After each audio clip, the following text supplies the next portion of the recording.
Live from the Bob Levy Broadcast Center, overlooking the Toms River, it's time to get up, get out, do something. Wake up with Jeremy Grunin. Be a part of the show, 732-505-1160. News Talk Radio WOBM AM 1160 and 1310. Listen online at WOBMAM.com. Hey, welcome back. It's Wake Up with Jeremy Grunin. 7:08 Thursday, October 20th, 65 degrees, getting up to 72 today. WOBM AM 1160 and 1310 News Talk Radio.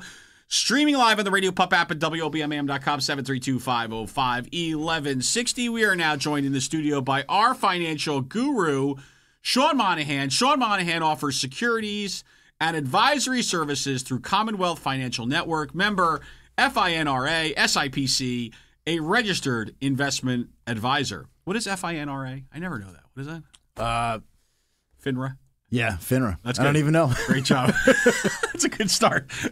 I am an arbitrator for FINRA. Well, obviously, you just don't know what you're arbitrating for. Yeah, financial regulations. Something. Yeah. Something important. Something that you get in trouble for if you don't do the right things, right? That's right. Yeah. It's called FINRA for a reason because the name is long. Yeah. So listen, I think it's appropriate. Tell me, after last night's debate, we are now what? Less than 3 weeks. Thank God, right? Right, less than you say thank God. Let me tell you something. You don't have a talk radio show my gosh. where you got to come up 2.5 hours of material. The thing that bothers me is I'm driving with my 11-year-old daughter the other day, listening to satellite POTUS or something, and I had to turn the radio down. I had to turn the station. I'm like, this is not PG. Right. What we're talking about here was rated R. Oh yeah. And it's. I just want to fast forward this. Let's get to the ninth. You want to be done. But I don't know what I'm going to talk about after that, Sean. I'm going to have to. That's my problem. Right, the indictment of the new president. We're going to do a lot of stories on Pedals the Bear. That's what we're going to be doing. There'll always be something. But I don't think you're going to have to talk about is a revolution in this country because Trump doesn't win. All right, I don't think that is actually going to happen. Well, no, that's not going to. I don't think it's going to happen either. But my question is, should I just go buy gold? I mean, is that it? Should I buy gold? Should I hollow out my mattress and put a bunch of money in there? I mean, what do I do? Are you scared that everything's gonna shut like it's 2000 like it did in Y2K? Yeah. No, I'm not, and I wasn't. I was a little. I remember kind of being freaked out a little bit in Y2K, but also wondering what would happen. Like planes aren't going to fall out of the sky. Things aren't going to. There's not going to be a revolution. Look, I think that. And I've said it before on the show that there's a volatility. The market doesn't like uncertainty, whether it's job reports or economic news or elections or just storms, whatever it is. Right. They don't like the market itself as a function doesn't like uncertainty. That's what adds volatility. That's what makes people nervous. But I don't think I look at this economy, and I think that. Earnings ultimately drive the prices of stocks. That's how it works, and I believe that. And I think the concern now is that we're in earnings season here, and that maybe we are not growing as fast as we should be or could be, and there's things that we can do to maybe enhance that. But I don't think that we're falling off a cliff. No. And I got an email the other day. I was saying I get these emails. I get 50 of them a day from different. Research groups, fund companies, whatever it is. Do you know any of those acronyms, what they stand for? Usually not. Okay, go ahead. Thanks for putting me on the spot with no that. problem. I appreciate it. No problem. That's how I roll. But and I see this one, you got to get out of the market now, buy gold and all this. And I just think it's nonsense. I really do. Yeah. I think that the fear of either a Trump election or a Trump non-election is A, overblown, and B, not going to have a long impact on your portfolio. Right. I just don't think it is. I think it's nonsense. By the way, which world leader do you most look up to and respect? If I had a magic wand, it would be Jeremy Grunin. Oh, okay. WOBM AM 5:30 to 8 o'clock host. You are a world leader here in Ocean County, right? You're avoiding the question. I think you could have just said you should have gone with Angela Merkel. That was the right way to go because you can't question anything in Germany. I just want you to know I'm not running for office. So if I say that I didn't know the answer, I could say that I didn't know I wasn't running for office at this time. Who knows? Who knows? You know what? I mean, maybe I could. Maybe you could be on the school board. Maybe I could be on the school board. Why don't you start with the soccer board? How about the TRFC board? I know you're interested. All right, moving right along. Yeah, we'll skip fast forward that button too. So we're not worried about the election. I'm not. Okay. But people are. People absolutely. are nervous, and I you got to. My role a lot of times is to sort of try to sort out people's anxieties, whether it's them getting ready to retire or something happening in their life, and people are legitimately. There's a 35% of this country that is legitimately anxious out there. I think that there's a lot of concern financially and otherwise in this country, but I don't think it's going to end in a revolution. So let's shift gears to something that actually is real and is going to have an impact, right? And that is Chris Christie just signed in, obviously, for a 23-cent tax hike, right, and on our gasoline, which was. It's interesting because it was the majority clearly in the state Senate and state assembly approved it. But I think you'd be hard pressed to find a New Jersey citizen who's like, yes, right, 23-cent gas increase. Love it. Thank God. Right. Now, there were some corresponding breaks that were given there. And some of them are going to can have a major impact on portfolios, et cetera. Sure. So when we get back, right, let's talk specifically about the estate tax and what that's going to mean. Can we do that? Absolutely. Cool. Wake up with Jeremy Grunin, our financial guru, Sean Monahan, SIPCFINRA. Be right back. Wake up with Jeremy Grunin wherever you go. Download the Radio Pup app for your smartphone or tablet. News Talk Radio WOBM AM 1160 and 1310. Hey, welcome back. Wake up with Jeremy Grunin, Sean Monahan, our financial guru. So talk to me. Talk to me about the estate tax and what does this mean? What does it mean? What does it mean for those that are affected by it, and what does it mean?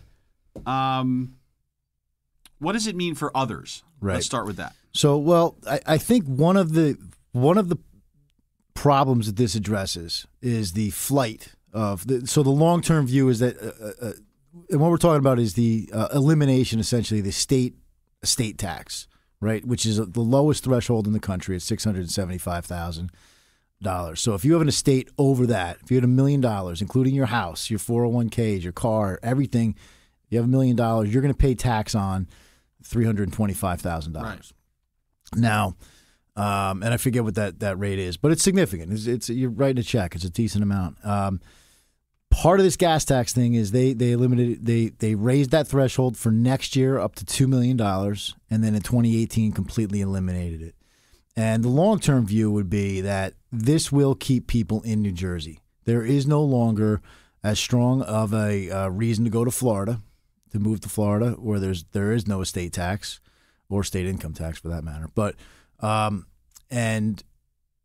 New York, up where I'm from, in Bergen County, it's close to Rockland County and Westchester, and people are going across the river because they can save significantly on estate taxes now.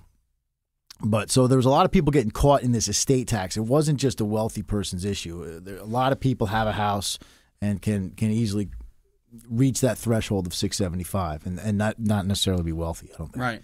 So they eliminated it, I think, with the idea of keeping people in New Jersey, retaining our citizenship and our tax base, really. Right. And I guess I look at the longer term, the longer view on it, and say, so even if you may say, well, I'm not really going to be affected by that, or it's not going to be a big deal for me.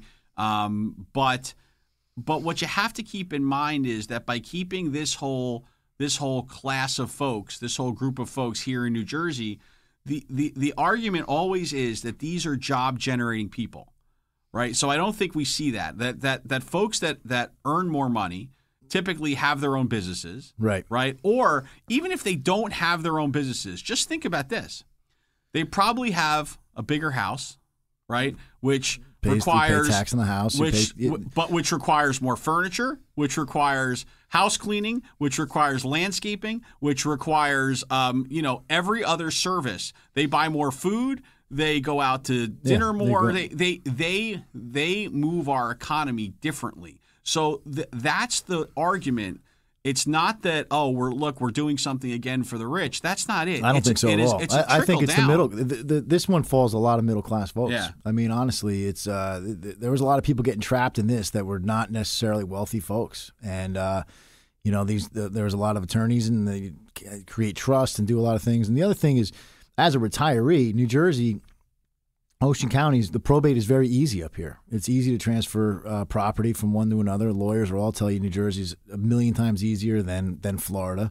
But look, a lot of people were going to Florida. I have, an aunt and uncle that basically at one point just said, "We're out. We're going to Florida. We're going to be there 6 months and a day, and we're going to make that our homeland." And you don't have to do it anymore. Frankly, I don't think. At least there's a less compelling reason. There's more of a compelling reason to keep your house in New Jersey, stay here. And it's look, you and I both raise our families here. We're here for a reason. We could probably live other places, but it's a great place to live. And I think that's as opposed to other places. So right. Anything else in that? The sales tax rollback isn't going to have that major an impact, right? Yeah. How about the taxes? How about the tax savings on retirement? Yeah, that's a big deal too. A lot of people go to Arizona and Florida for that reason. They don't have a state income tax, so we're not going to charge income tax any longer for retirees on pensions, right? On pensions, I believe. Right. So that's a big deal. That's a long. I don't know what that does. Like, I don't know what that does to New Jersey's budget today, whether it fills a hole, leaves a gap. I'm not really sure. I mean, when I see a 23% increase in taxes that supposedly is going towards our roads, I don't know how you can cut it in other places and have it all work out, right? I don't really understand it. Right. But I know that those two, the income tax and the estate tax are better for our state, I think, in my opinion. Yeah. And they're better for my clients. They're better. I mean, I don't want to go to Wawa and go back over $2, but we're heading that direction. And I love always having the cheapest gas in the country, and I love not pumping it. I moved from Chicago, and I love it pouring rain. You can just open your window a little bit there, put the credit card out. But I do feel badly for the people that have to pump. I think that's got to be one of the toughest jobs there is.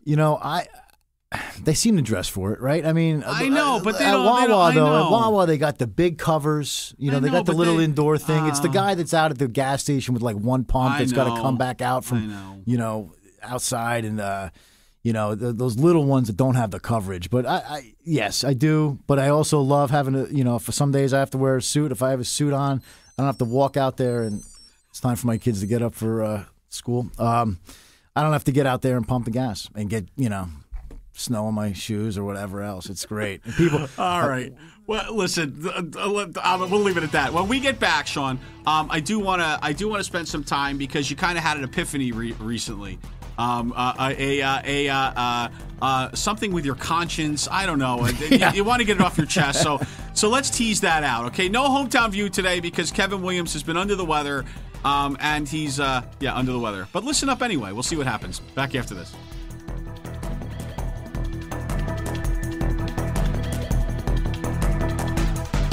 The news never stops at WOBMAM.com. Get the latest from WOBM News, the Town Square, New Jersey News Network, and Fox News Radio.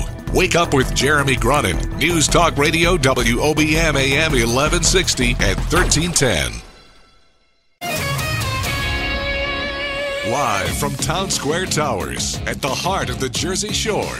Wake up with Jeremy Grunin. Get up, get out, do something. Join the conversation. 732-505-1160. News Talk Radio, WOBM AM 1160 and 1310. Listen online at WOBMAM.com. Hey, welcome back. Wake up with Jeremy Grunin, 7:31. Thursday, October 20th, 65 degrees, getting up to 72 today. WOBM AM 1160 and 1310, News Talk Radio. Stream live on the Radio Pop app at WOBMAM.com. Oh, my God, all of a sudden, I can't stop this. Anyway, 732-505-1160 to join the conversation. We are joined in studio. I just wanted to do that. That was good. Wrong. That was right.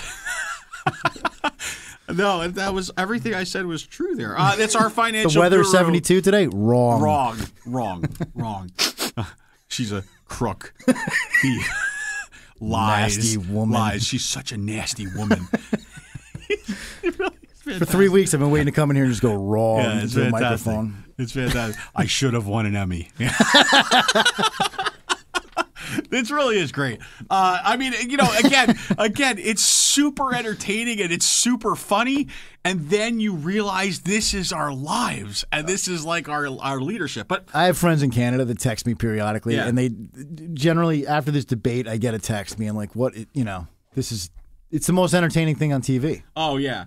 Well, that's all right. If any of your Canadian friends say anything to you, just tell them to go wait in line for health care, okay? Let us know how that goes. Tell us how that socialized health care is working out for you over there in Canada, he folks. would debate it with you, but, there's two sides. All right. So you were saying, and I don't know, this is like the kinder, gentler Sean Monahan. So every once in a while, you get reminded about why you do what you do.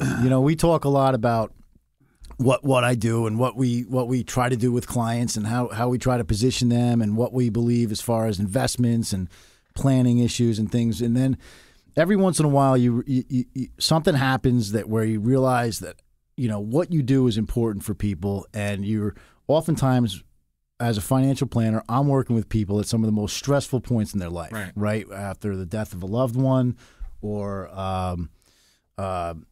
whatever, as they get ready for retirement or divorce or whatever it is.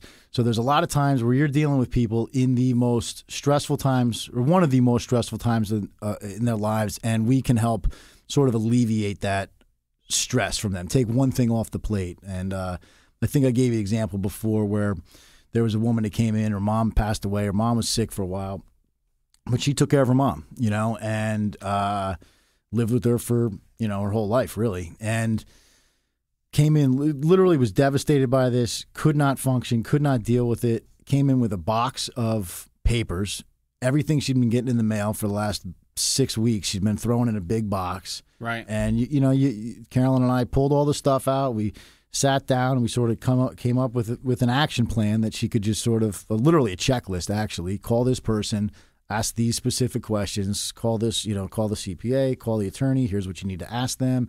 Here's how you need to do this, and you're just taking a weight off of people in a time where it's pretty difficult sometimes. So every once in a while, you get to go home and feel like, what I'm doing is actually it does actually help people. We're making a difference. We're and I think that's actually my strength in what I do. I think there's a lot of smart guys in our business, and there's a lot of different ways to philosophies that can work. But I think my ability, my strength is actually dealing with people in those times and actually helping them when things are murky, when things are difficult, That's pretty cool. So that's look at you. You're like you are human after all. That was nice. Yeah, you thought I wasn't human? No. I mean, I was just. We could talk about interest rates. I mean, it's what I'm just telling you. It's what some of the other financial guys said. They were just like, Monahan's a robot. Yeah, they were just like throwing you right into the bus. Yeah, and I don't believe you should buy gold. Yeah, so I'm not a robot in that direction. Yeah. Either. So, and I'm also optimistic about the economy, and I'm optimistic about our country. I think that even despite all this stuff, I think that we'll get through it and we'll be fine. I think you'll find something to talk about on the 10th of November. I don't know what it'll be, but I'm telling you. So this is what I'm concerned about, right? Because we've been so heavy on the on election, right? For 2 years, right? So what do I talk? I guess in fairness, we'll have a couple weeks where we'll be able to talk about what's coming up. Right. So not only that, but Donald Trump will say all kinds of outrageous things when he loses. Right. I mean, that could be a week of. I think you got to move on. Right there. I think it'll be time to move on. You think so? I think covering all the lunatic things that get said after the election by whoever loses, it's oxygen wasted. I think you move on. I think you do what you're doing. You sit here, you talk to people about what's going on in Ocean County. You're throwing the gauntlet down on me here. You're just like. You're just throwing it down on me. Throwing it down. I'm just saying. That's like you're like, no, I don't think you should talk about that, Jeremy. I think that's not going to be any good whatsoever. I think it's what covering every lunatic thing that this guy's uttered over the past 18 months. Yeah, has got us to this point, right? Where every day I think to myself, wow, there couldn't be anything else that's going to come out, and then all of a sudden it's a revolution. He might not accept the election results. So continuing to cover it gives it life, gives it breath. But that's what we do. I'm in the media, Sean. That's Oh, right you're a media. I think you're a community. I'm a media guy. I think you're actually a community organizer. So I think you are. I think that's the fight you should fight. Well, in that vein, let's shift gears for a second to the really important important things. Tell me, how's the baseball team doing? How is the soccer team doing? Where are we in Monahan sports seasons? We are waist deep in soccer right now. We got 3 playing soccer. It's and been how a are lot they of doing? fun. How are they doing? You know what? They're all having fun. Yeah. Which is the main thing that I care about. Yeah. And we're doing well. Because how old are your kids? I got Gracie in 6th grade, right, James in 4th, and then little JoJo's in 1st grade. So, right. By the way, the 1st graders, so you didn't miss this whole thing. They do the 4-on-4 with no goalie now. Yeah. That's great. Is it? Oh, yeah. Because they score lots of goals. They feel really good. It's not as many as you would think because it's still a confined field. What you don't have is one kid that dominates the game. Right. He scores 16 goals because he's offsides 90% of the time, and the goalie can punt it down to him and score. Right. So you've eliminated that whole thing. Well, that's the whole point. It's supposed to be more touches on the ball. More touches. Yeah. I think from my own opinion, I've never really seen it before. Joe started playing it this year, and but Gracie's doing great. We're playing in the Halloween tournament this weekend over in Manchester, which is always a fun time. The girls get dressed tournament. Up. Yeah. Let me ask you this though. Sure. So it's an important point. So at 11, yeah, right. You're still like about her having fun. I am. Now, at what point does it become like a competitive thing? Like, we want her to, and maybe there's a double standard. Maybe the boys, you have a little different expectation for from a sports standpoint. I mean, where's your line? Well, is it by age? I don't even know. I don't know. I'm asking you. Well, I think that you should always be having fun. I think that, but it's not competitive for you. No, it's competitive. If you're on the field, you're hustling, you're trying, you're working hard. If you're practicing, you got to let you. Yeah. So what? So let me ask you a different way. Okay. Little JoJo. Yep. Little JoJo. Little Joe. So, do you keep score? Joe keeps score. So okay. I don't have to because Joe does. But are you? Joe's the competitive one. Okay. He's the competitive one. Well, because he's little, so he's the third. So I'll tell you my middle guy, James. A couple years ago, they called me up and they said, "Look, I signed him up late. I missed the cutoff, whatever." And they called and they said, "Look, either you volunteer to coach, or we're going to send these 12 kids their money back." Did you get a similar call at some point? I mean, a third of the guys I know said, "How'd you get in this?" Well, they called me and said, they're going to send my money back. You volunteered to offset? So for travel, at TRFC, I volunteered to be the assistant, and they were like, no, you can be the head coach. That's what's happening in basketball for me right now. Anyway, so go ahead. So we had a couple tough seasons. Right? I coached for several years with James. Couple of those seasons, we might have scored 1 or 2 goals. Right. And we had a couple athletes, but if you have 2 athletes on a team of 8, it doesn't really, it's. So my objective has always been to have fun. Right. And I had a nice group of kids and a nice group of parents, and I'd rather have that group of, a situation like that than be, 12-0 and have a bunch of people that are complaining because their kid only played I guess on defense. Maybe I'm jaded, but I always think when parents say, listen, they're having a lot of fun, I always think that means that the team isn't any good or whatever. Gracie's team's undefeated. We're having a lot of fun. All right, so that was good. So there you go. But I lead in with that because I think you should lead in with that. I think that. Good. I think that there's enough time for the zaniness, right? As they get older, sure. When they're, middle school, high school, I know it does switch, and you have to have the athletes on the field. So you can't have a kid that really doesn't want to be there taking up a spot of somebody that does. Right. But there's different levels of success, and you know this, right? Well, Sean, we have absolutely seen a different side of you today. This is the warm, fuzzy Sean Monahan. So, listen, our financial guru. Thank you so much for. You want to give I got my card here so I can remember where I work. We should give your contact information, huh? If people have questions, they want to ask whether it's planning or markets or whatever Sean it is. spelled the right way. Go ahead. Sean spelled the right way at SEAN@FINALT.com. That's short for Financial Alternatives. And my telephone number is 609-693-3800. We're in town here at the corner of Indian Hill and Hooper on the 3rd floor. And I welcome any comments, suggestions, things we should talk about, topics, whatever it is. All right? Cool. Nice to have you. Nice to have you. Jeremy. Nice to have you here. Wake up with Jeremy Grunin back after this.